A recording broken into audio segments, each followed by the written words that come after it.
Nous continuons donc notre enseignement sur le combat spirituel. C'est un enseignement important. C'est une chose très connue dans les milieux chrétiens, le combat spirituel. C'est quelque chose dont beaucoup parlent. Mais là où il y a problème, c'est que le combat que certains appellent spirituel ou qualifient de spirituel ne l'est pas. C'est pas ce que la Bible nous demande de faire. Et c'est pourquoi il n'y a pas d'efficacité, il n'y a pas de bons résultats dans tout cela. Nous avons donc lu, et nous allons relire.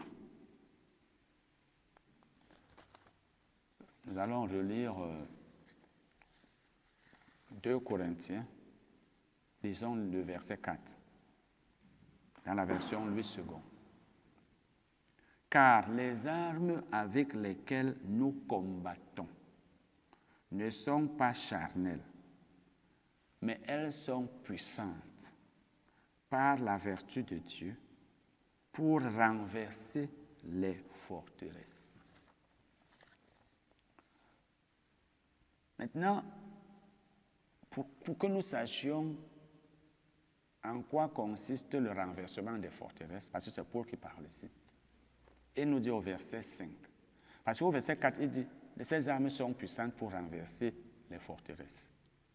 Et s'il s'arrêtait là, nous n'aurions pas compris en quoi, ou alors su en quoi consistait, ou en quoi consiste le renversement des forteresses. Plusieurs d'entre nous auraient demandé, mais que veut dire renverser les forteresses? Comment peut-on renverser les forteresses? Pour nous faire donc savoir comment on renverse les forteresses, Paul continue en disant au verset 5. Nous renversons les raisonnements. Vous voyez, ici, il change le mot. Le mot forteresse n'apparaît plus, mais le mot raisonnement. On renverse les forteresses en renversant les raisonnements. Ce qui veut dire que le raisonnement est une forteresse. Nous renversons les raisonnements et toute hauteur qui s'élève contre la connaissance de Dieu. Et nous amenons toute pensée captive à l'obéissance de Christ. Là, maintenant, on amène toute pensée captive. Là, c'est les pensées. Et pensée et raisonnement, c'est des mots synonymes. Et la Bible en pitié, quant à elle, dit ceci. Nous l'avons vu. Nous réfutons les arguments, les théories et les raisonnements. Tout ça, c'est des choses qui sont dans la tête. Un homme qui raisonne, c'est celui qui pense, qui réfléchit. Et c'est ça qu'on doit raisonner. En fait, c'est ça qu'on doit renverser. Et pour renverser cela, nous utilisons des armes spirituelles et non des armes charnelles. Donc il s'agit ici de renverser les pensées, les idées, les arguments, les théories, les renverser. Alors, quand Paul parle ici des raisonnements, il s'agit des faux raisonnements. Vous savez, Paul a été très combattu par des gens qui souvent se disaient serviteurs de Dieu. Vous vous rappelez toujours dans 2 Corinthiens, c'est au chapitre 10, c'est même dans le même chapitre, il parle chapitre 11, je pense bien, ou 13. Il parle des faux apôtres. Donc Paul a été beaucoup combattu. Il y avait donc des gens qui avaient des arguments opposés à l'évangile qu'il annonçait. Et c'est ce qu'il appelle ici raisonnement. Donc c'était des faux raisonnements. Des raisonnements anti-bibliques contre la parole de Dieu. Et Paul dit donc, nous renversons les raisonnements de ces gens-là. Nous renversons leurs théories, leurs pensées. Et vous le constatez, Paul ne parle pas ici du diable. Le renversement des forteresses dont il parle ici n'a rien à voir avec le diable. Ça n'a rien à voir avec le diable. Ça n'a rien à voir avec les marabouts. Ça n'a rien à voir avec les esprits méchants. Les démons, ça n'a rien à voir avec cela. Mais nous, aujourd'hui, nous utilisons ça pour dire que nous combattons contre le diable, parce que la Bible nous parle du renversement des forteresses. Et nous faisons comme s'il s'agissait de forteresses sataniques. Comme s'il y avait des forteresses plantées ici et là, ou bâties ici et là, et nous les détruisons par des déclarations qui n'ont pas de sens. Et pour renverser les forteresses, qu'est-ce qu'il faut? Il faut la parole de Dieu. la parole de Dieu est spirituelle. Et c'est elle qu'on utilise pour renverser tout ce qui s'y oppose étant spirituel. Donc les raisonnements anti-bibliques, les raisonnements qui sont contre la parole de Dieu, on les renverse en prêchant la parole de Dieu. Parce que ces gens avaient des arguments qui s'opposaient à l'évangile. Et Paul disait donc, nous renversons leurs raisonnements. Nous renversons cela par la parole de Dieu. Donc, maintenant vous allez voir dans certaines églises, dans certaines maisons, des gens, ou même entendre des gens qui disent, je renverse les forteresses au nom de Jésus. Quelle forteresse? Je renverse les forteresses de ma vie. Je renverse les forteresses sataniques qui sont dans ma vie, qui sont dans mon village, qui sont dans mon pays, qui sont dans ma famille. Quelle forteresse! Quand tu t'appuies sur ce passage, ne parle pas de renversement des forteresses sataniques. Parce que ce n'est pas de ça que Paul parlait. Si tu veux renverser les forteresses sataniques, s'il y en a, emploie un autre passage biblique. Donc, c'est la prédication de l'Évangile qui renverse les forteresses, ou alors qui renversait les forteresses de ces gens. Donc, Paul prêchait l'Évangile dans le but de renverser les pensées que ces gens avaient, pensées qui s'opposaient à la parole et à la volonté de Dieu. Donc, lorsque j'annonce l'Évangile, je suis en train de renverser les forteresses. Par exemple, il y a des gens qui ont des idées qui ne permettent pas à ceux qui les écoutent de se repentir, de croire au Seigneur Jésus. Je renverse donc leurs pensées, leurs choses qu'ils disent à ces personnes, afin que les gens ne les écoutent plus et qu'ils se convertissent au Seigneur Jésus-Christ. Et quand on renverse les forteresses de la manière dont nous les renversons aujourd'hui, ou alors dont nous prétendons les renverser, au nom de Jésus, je renverse les forteresses sataniques, je renverse les forteresses où qu'elles se trouvent, dans ma ville, dans mon village. Ici, je détruis cela, je renverse. Ça n'a aucune efficacité parce que s'il y avait même des forteresses, ce n'est pas de cette manière qu'on pourrait les renverser. Et il n'y en a même pas. Paul ne parle pas ici de ces forteresses sataniques, des sorciers qu'il y a dans ton village. Malheureusement, beaucoup de gens nous ont enseigné que renverser les forteresses, c'est déclarer des paroles contre tout ce que le diable a fait dans ta vie, détruire cela, détruire les autels. Et nous disons, c'est ça le renversement des forteresses dont Paul parle. C'est faux. C'est vrai qu'il pourrait y avoir des des forteresses, il pourrait y avoir des forteresses démoniaques dans vos villes, dans vos villages, dans nos villages, mais ce n'est pas de cette manière que nous pouvons les renverser. Et d'ailleurs, quand Paul parle de renverser, il ne parle pas de destruction de quelque chose que Satan aurait planté, de quelque chose que Satan aurait bâti. Amen. Nous parlons maintenant d'un autre combat, le combat de la foi. Le combat de la foi. Combattre le bon combat. Combattre le bon combat. 1 Timothée 1, versets 18 et 19. 1 Timothée 1, versets 18 et 19. Paul, s'adressant à Timothée, dit, « Le commandement que je t'adresse, Timothée, mon enfant, selon les prophéties faites précédemment à ton sujet, c'est que d'après elles, donc d'après ces prophéties-là, tu combattes le bon combat. » Nous sommes en train de parler du bon combat. Et quand Paul parle du bon combat, ça veut dire qu'il y a un mauvais combat. Parce que si tous les combats étaient bons, Paul ne qualifierait pas ce combat-là de bon. Mais il dit à Timothée, combat le bon combat. Ça veut dire ne combat pas le mauvais combat. Il y a donc un bon combat et il y a aussi un mauvais ou même deux mauvais combats. Il dit, c'est que tu combattes, d'après ces prophéties, le bon combat en faisant quoi? En gardant la foi et une bonne conscience. Vous voyez bien ici, il dit, combat le bon combat en gardant la foi.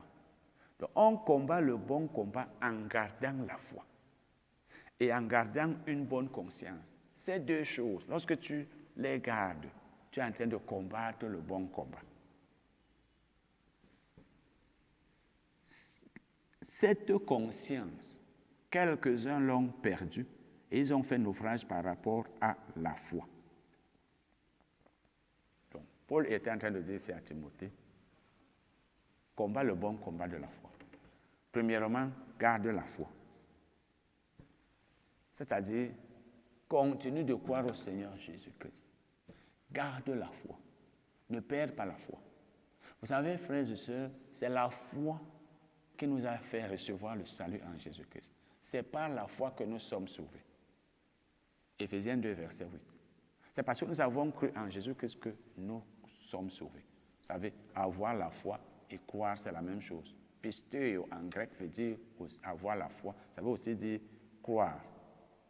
Donc, j'ai cru en Jésus-Christ, c'est pourquoi je suis sauvé. Il faut donc que je garde la foi.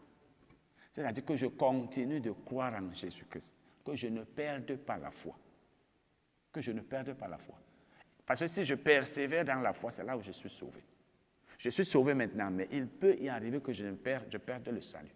Il y en a qui ne croient pas à cela, mais ce n'est pas ce que je suis en train d'enseigner maintenant. On perd bien le salut, mais c'est difficile. Donc, si je cesse de croire en Jésus-Christ, je vais perdre le salut, parce que j'aurais perdu la foi. Et c'est pourquoi Jésus a dit, celui qui persévérera, c'est Matthieu 24, je pense, verset 13. Celui qui persévérera jusqu'à la fin sera sauvé. Donc, celui qui continuera de croire en moi sera sauvé. Celui qui ne continuera pas ne sera pas sauvé. Donc, garder le bon combat consiste à continuer de croire en Jésus-Christ. C'est pourquoi il dit, je veux dire combattre le bon combat. Combattre le bon combat consiste à continuer de croire en Jésus. Il dit en gardant la foi et en gardant aussi une bonne conscience. Un chrétien qui a flétri sa conscience est déjà comme un animal. Ils sont nombreux aujourd'hui à avoir flétri leur conscience, c'est-à-dire à l'avoir cautérisée. Paul en parle dans 1 Timothée 6. Il en parle dans beaucoup de passages où des hommes, surtout les prédicateurs, avaient flétri leur conscience. Ils l'avaient cautérisée. L'homme qui a flétri sa conscience, c'est un homme qui n'a plus honte. Ils sont nombreux comme ça dans le ministère même. Quelqu'un qui prêche, qui enseigne la parole, qui porte le titre d'apôtre, de prophète, d'évangéliste, de pasteur, de docteur, mais c'est un malhonnête. Il ment, il dit des choses fausses et il le sait. Il n'a pas honte de mentir, il n'a pas honte d'escroquer l'argent aux gens, il n'a pas honte de dire de fausses prophéties. Il a flétri sa conscience. Donc, toi qui veux combattre le bon combat, eh bien, premièrement, continue de croire en Jésus. Deuxièmement, ne flétris pas ta conscience, garde aussi ta conscience. Parce qu'il dit, et pas n'importe quelle conscience, mais une bonne conscience. Parce qu'il y a une mauvaise conscience. Dans la Bible, vous allez souvent voir que nous ne devons pas avoir une mauvaise conscience. L'homme qui a une mauvaise conscience, c'est celui-là qui a quelque chose à se reprocher. Mais l'homme qui a une bonne conscience, c'est celui qui n'a rien à se reprocher. Quand tu n'as rien à te reprocher, tu as une bonne conscience. Donc, tu es quelqu'un qui sait qu'il n'a rien fait de mal. Malheureusement, il y en a parmi nous qui prêchent, qui enseignent, qui mentent, qui font toutes sortes de choses, qui vendent, par exemple, les choses que nous devons donner gratuitement aux gens. Et ça veut dire qu'ils ont flétri leur conscience. Quand tu as flétri ta conscience, tu es comme un animal. L'homme qui est comme un animal n'a pas honte. Il n'a peur de rien et surtout, il n'a pas honte. L'animal peut rester là nu devant vous, ça ne lui dit rien. L'animal peut faire les selles devant vous, ça ne lui dit rien. L'animal peut, s'il pouvait mentir, il mentirait et ça ne lui dirait rien. Quand tu as donc flétri la conscience, tu n'es plus en train de combattre le bon combat. Le bon combat consiste à continuer de croire en Jésus, afin que le salut éternel, tu le maintiennes, parce que les gens peuvent perdre le salut. Le bon combat consiste aussi à garder une bonne conscience. Parce qu'il y a aussi la mauvaise conscience. N'aie pas de mauvaise conscience, n'aie rien à te reprocher. Et en même temps que tu crois en Jésus-Christ, tu es en train de combattre le bon combat. Donc le bon combat, nous le combattons en continuant de croire en Jésus. C'est ce que la Bible dit ici, en gardant la foi et en gardant une bonne conscience. Ça, c'est combattre le bon combat, tout simplement. C'est ce que Paul dit. Maintenant, ailleurs, il parle de combattre le bon combat de la foi. Ici, il précise le bon combat de la foi. 1 Timothée 6, verset 12. 1 Timothée 6, verset 12. Paul dit toujours à Timothée, vous savez, Timothée était pasteur de l'église d'Éphèse et toutes les instructions que lui donnait Paul ici étaient censées être aussi données aux membres de l'Assemblée. Timothée était censé dire ces choses aux membres de l'Assemblée. Donc tout pasteur, chaque pasteur doit s'efforcer d'avoir une bonne conscience. Non seulement il continue de croire en Jésus, mais il doit garder une bonne conscience. Mais avant même ça, je rentre au verset 19, 1 Timothée 1, verset 19. Paul dit, cette conscience, quelques-uns l'ont perdue. Donc on peut perdre la conscience. La bonne conscience, on peut la perdre. C'est là où on trompe les gens, on manipule, on enseigne de fausses doctrines pour s'enrichir. Dans l'Église, nous le faisons. Il dit, quelques-uns l'ont perdu, donc ils ont perdu la bonne conscience. Et ils ont fait naufrage par rapport à la foi. Ça veut dire qu'ils ont même abandonné la foi. Donc, la perte de la bonne conscience peut faire perdre la foi. Quand quelqu'un abandonne la foi, ça veut dire, ou alors quelqu'un fait naufrage par rapport à la foi, ça veut dire qu'il est tombé. Et quand vous voyez dans le Nouveau Testament, dans les Épîtres, que quelqu'un est tombé, cela veut dire qu'il a abandonné la foi et il a perdu le salut. Donc Paul dit que quelques-uns ont perdu la bonne conscience. Ça a commencé par la perte de la bonne conscience et cela a entraîné la perte du salut qui est appelée ici le naufrage par rapport à la foi. Nous allons donc maintenant parler du bon combat de la foi. Combattre le bon combat de la foi. 1 Timothée 6, verset 12. Combat le bon combat de la foi. Saisis la vie éternelle à laquelle tu as été appelé et pour laquelle tu as fait une bonne confession en présence d'un grand nombre de témoins. La Bible dit combat le bon combat de la foi. Combat-le. Pas le mauvais, mais le bon. Et Paul lui-même a combattu le bon combat. Paul, qui nous a demandé de combattre le bon combat et de combattre le bon combat de la foi, il a lui-même combattu ce bon combat. Et c'est ce que nous allons lire maintenant dans 2 Timothée 4, verset 7. 2 Timothée 4, verset 7. Paul, si vous lisez les versets précédents, vous allez voir que Paul dit que le moment de mon départ est arrivé. Donc Paul savait déjà qu'il quitterait ce monde, il était sur le point de partir de ce monde, et il a commencé donc à dire ses dernières recommandations, à les adresser à Timothée, les dernières exhortations. Il dit, j'ai combattu le bon combat, j'ai achevé la course, j'ai gardé la foi. Vous voyez qu'il a combattu le bon combat, pas le mauvais. Et nous avons vu ce que c'est que combattre le bon combat. Combattre le bon combat, c'est continuer de croire en Jésus-Christ, mais aussi garder une bonne conscience. Il dit, j'ai achevé la course parce qu'on peut mener la vie ici sur la terre, mais on n'achève pas la course. Donc, on ne finit pas ce qu'on était censé faire, on part avant le temps de Dieu. Beaucoup d'entre nous, chrétiens, plusieurs chrétiens meurent avant le temps de Dieu. On ne peut pas dire qu'ils ont achevé la course, ils ont abandonné la course à mi-chemin. Il dit aussi, j'ai gardé la foi. Paul a donc combattu le bon combat. Nous aussi, nous devons nous efforcer de combattre le bon combat. Vous voyez, dans tout ça, il n'y a rien de diabolique là. La Bible, le diable n'est pas concerné dans ces passages. Satan n'y est pas concerné. Les démons n'y sont pas concernés. Là où la Bible nous dit combattez Satan, c'est dans Éphésiens 6, verset 12 et suivant. Et là, elle nous donne les armes du combat. Les armes que nous devons utiliser. Et nous l'avons fait tout à l'heure. C'est des armes spirituelles, tout comme Satan est esprit. Et les armes que nous devons utiliser contre lui doivent être esprit. Ce que je veux donc dire maintenant, c'est que nous devons aussi dire des paroles qui s'accordent avec notre foi. Si je crois que j'ai vaincu Satan, je dois le dire. Si je crois, ce que je crois, je dois le confesser. Donc je vais parler maintenant de la confession. Vous pouvez par exemple dire, parce que la Bible dit dans 1 Jean 5, verset 18, que celui qui est né de Dieu ne pêche pas, ou alors ne pratique pas le péché, il se garde lui-même et le malin ne le touche pas, donc le Satan ne le touche pas. Quand tu combats le bon combat de la foi, tu déclares les paroles que la Bible dit ou déclare. Qu'est-ce que la Bible dit au sujet du diable? Tu l'as vaincu. Jésus nous l'a dit. Jésus nous a dit que je vous ai donné l'autorité de marcher sur les scorpions et les serpents et sur toute la puissance de l'ennemi et rien ne pourra vous nuire. Tu peux dire j'ai vaincu Satan, etc. etc. J'ai vaincu Satan. Je marche sur lui et rien ne peut me nuire.